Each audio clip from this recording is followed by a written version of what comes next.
Hello everyone.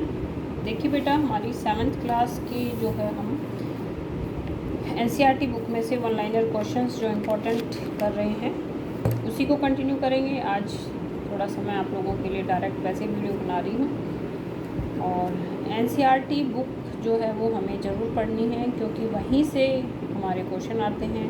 तो मेरी ये वीडियो जो है टीजीटी और आरटेट वाले बच्चों के लिए है। तो चलिए मैं क्वेश्चन जो चैप्टर है वो उसका नाम बताती हूँ और आपके उसमें से फिर कौन कौन से क्वेश्चन जो हैं वो आपके इम्पोर्टेंट बनते हैं, क्योंकि अभी इतना टाइम नहीं है आप लोगों के पास में कि आप इतनी सारी बुक्स खरीदें फिर उनको पढ़ें उनसे क्वेश्चन निकालें। तो आप डायरेक्ट नोट्स बनाइए मेरे साथ में और इनका आप रिवाइज कीजिए। चलिए आज की वीडियो शुरू करते हैं। आज का हमारा चैप्टर रहेगा 4th, ठीक है। और 4th चैप्टर में जो नाम है उसका वो है मानचित्र, और मानचित्र के बारे में बताया गया है इसमें कि मानचित्र जो है वो कितने प्रकार के होते हैं, किस प्रकार उनको हम काम में लेते हैं। तो देखिए मानचित्र जो है 3 प्रकार के होते हैं, भौतिक, राजनैतिक और थीमेटिक मानचित्र होते हैं, ठीक है। भौतिक मानचित्र कौन से होते हैं? जिनमें पर्वत, पठार, मैदान, नदियाँ, महासागर आदि दर्शाए जाते हैं और इसे उच्चावच मानचित्र भी कहा जाता है। अब देखिए क्वेश्चन अगर ऐसे आ जाए कि उच्चावच मानचित्र कौन से होते हैं, तो जो भौतिक मानचित्र होते हैं उन्हें उच्चावच मानचित्र कहा जाता है। नेक्स्ट है, अब राजनीतिक मानचित्र कौन से होते हैं? जो ज्योग्राफी वाले बच्चे हैं वो जानते हैं, उनके एग्जाम में जो है फिल करना आता है, मैप आता है क्वेश्चंस में। राजनीतिक मानचित्र में राज्य, नगर, शहर, गांव और विश्व के विभिन्न देशों को दर्शाने वाले जो मानचित्र होते हैं वो राजनीतिक मानचित्र होते हैं।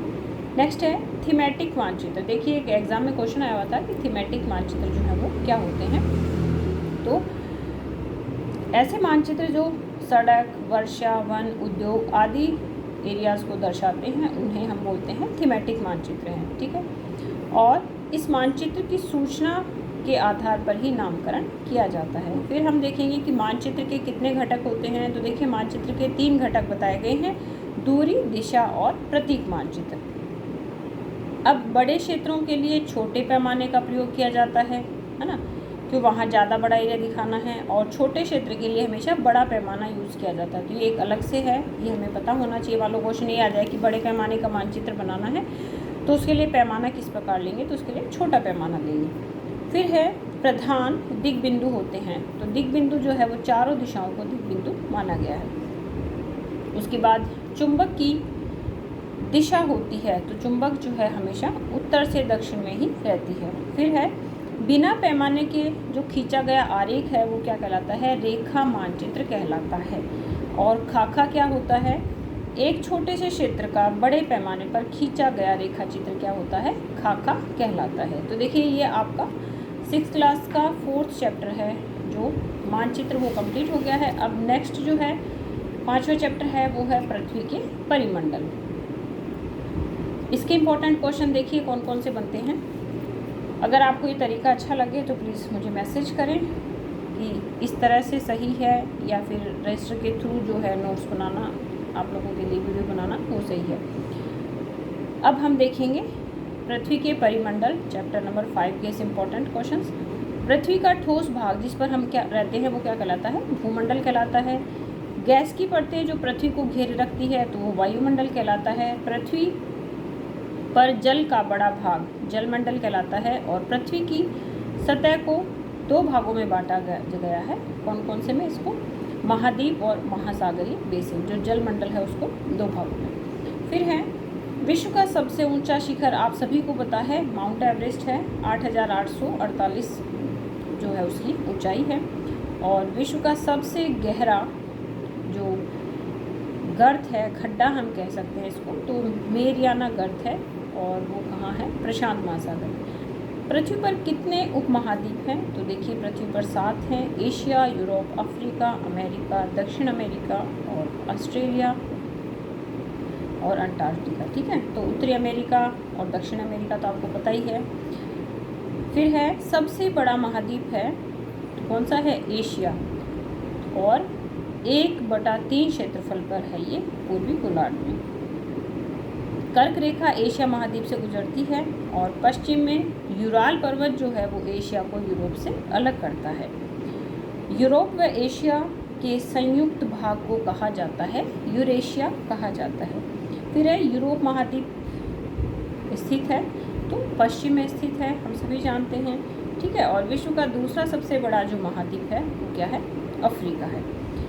फिर देखिए, ऐसा महाद्वीप जिससे तीनों रेखाएं गुजरती हैं, तो कौन सा है ऐसा महाद्वीप है आपका, अफ्रीका, जिससे तीनों रेखाएं गुजरती हैं। कौन कौन सी, कर्क रेखा, विषुवत और मकर रेखा। सिर्फ अफ्रीका ऐसा महाद्वीप है जिससे तीनों रेखाएं गुजरती हैं। नेक्स्ट है, विश्व का सबसे बड़ा रेगिस्तान है, आप सभी को पता है, सहारा अफ्रीका में। और सबसे लंबी नदी जो है वो अमेजन नदी है, सॉरी लंबी नदी है नील नदी, कहाँ है ये, अफ्रीका में। और तीसरा बड़ा महाद्वीप है उत्तरी अमेरिका। जल संधि किसे कहते हैं, कि एक छोटा पॉइंट जहाँ से दो बड़ी चीज़ें जैसे समुद्र और महासागर आपस में जुड़ रहे हैं, तो उसे क्या कहा जाता है, जल संधि कहा जाता है। नेक्स्ट है, विश्व की सबसे लंबी पर्वत श्रृंखला है, तो एंडीज कहाँ है ये, दक्षिणी अमेरिका में। विश्व की सबसे बड़ी नदी है अमेजन नदी, ठीक है। और उससे पीछे हमने क्या देखा है कि सबसे लंबी नदी है, लंबाई के आधार पर, बड़ा मतलब चौड़ाई के आधार पर, तो है अमेजन नदी, कहाँ है, दक्षिण अमेरिका में। सबसे छोटा महाद्वीप है ऑस्ट्रेलिया, और इसे द्वीपीय महाद्वीप भी कहते हैं।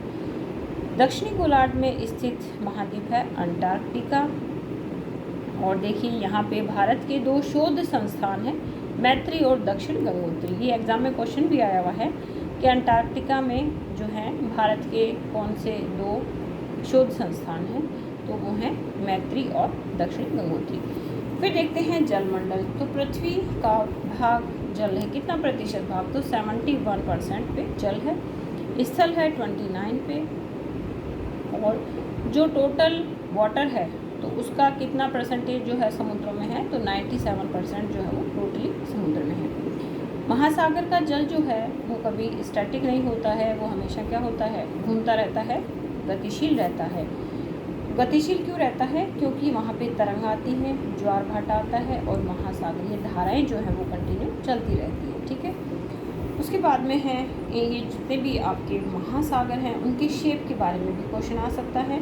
तो देखिए, प्रशांत महासागर किस प्रकार का है, वृत्ताकार है, आप ग्लोब में भी देख सकते हैं हम इसको।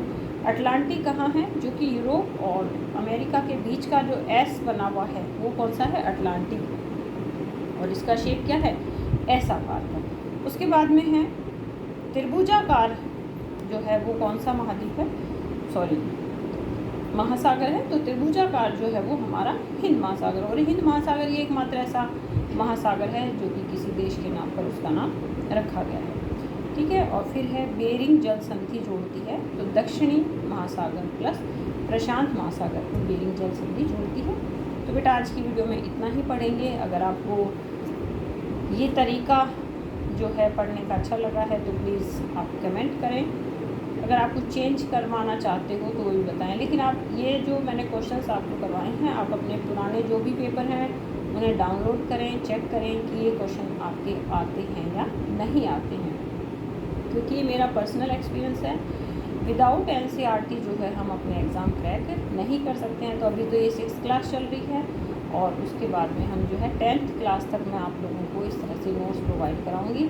तो आप चाहें तो इसको सुन सकते हैं, और चाहें तो अपना साथ में रजिस्टर कॉपी रखें और अपने नोट्स जो है नोट करते रहें। और इनको लिखने से ही कुछ नहीं होगा, आपको बार बार रिवीज़न करना होगा, क्योंकि आप ये गांठ मान के चलो कि भाई हमें कम से कम 10 टाइम ये नोट्स के रजिस्टर जो है वो पढ़ने पड़ेंगे, क्योंकि तभी जो है चीज़ें माइंड में रहती है। क्योंकि जो नॉलेज है उसकी कोई सीमा नहीं है, वो विदाउट लिमिट है ना, उसकी कोई लिमिट नहीं है। लेकिन हमारी एक लिमिट हो जाती है, उसके बाद में एक्स्ट्रा होने लगता है। तो शांति से पढ़ें और बार बार रिवीज़न करें। ज़्यादा घर में बुक्स का ढेर इकट्ठा ना करें, क्योंकि वो कोई काम नहीं आती हैं, ठीक है। आप लोग तो बहुत छोटे हो मेरे से, तो मेरा पर्सनल एक्सपीरियंस है। मैंने भी हज़ारों रुपये लगाए, लेकिन लास्ट में जब इन बुक से मैंने पढ़ाई की तभी मेरा एग्ज़ाम क्लियर हुआ। तो चलिए, आप सभी का धन्यवाद वीडियो देखने के लिए। Thank you.